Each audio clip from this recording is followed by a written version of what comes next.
last solo art exhibition I saw in London was by my favourite British artist, David Hockney. And do you remember there was that large gallery with all these apparent paintings that had been done on his iPad? And remarkable they were. And I thought, well, so is this the future?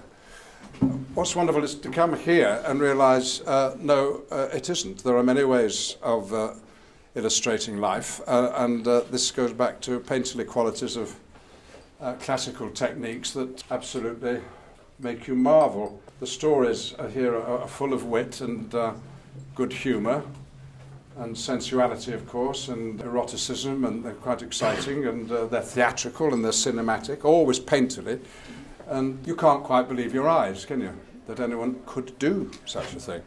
They're absolutely unbelievable, and yet somehow sort of inevitable. They look right. And that's all I'm going to venture in the way of art criticism.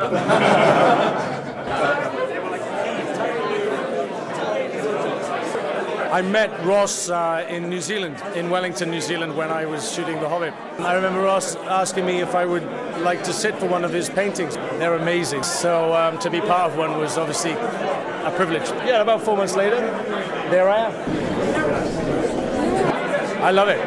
It's just nice to be part of something, to think that, you know, I sat for this 6 months ago. It's painted by Ross. It's come all the way from Sydney, and now it's going to make some money for a charity in the UK.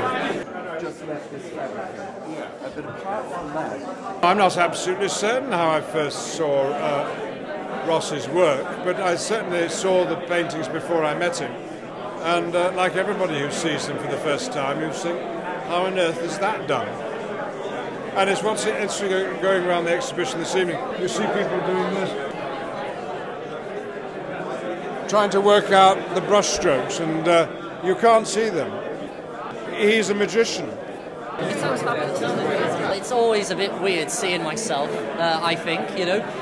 When I first saw it in January back in Melbourne, it was a great, you know, moment. It was quite emotional, actually, to be turning up and seeing it on the wall for the first time.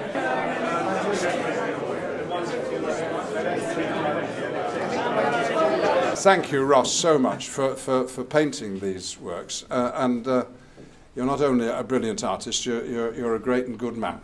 And to come from Australia and want to help a homegrown important charity like the Terence Higgins Trust is absolutely admirable, and everyone is extremely grateful. These are marvellous paintings, reproduced so wonderful. To pass Stephen Fry in the window and then come inside and see the original and realise what you've been looking at was a reproduction is the mark of how brilliant these prints are, and of course at a fraction of the cost of the originals. So do your best, support Terence Higgins Trust, and have a masterpiece on your walls. Good luck.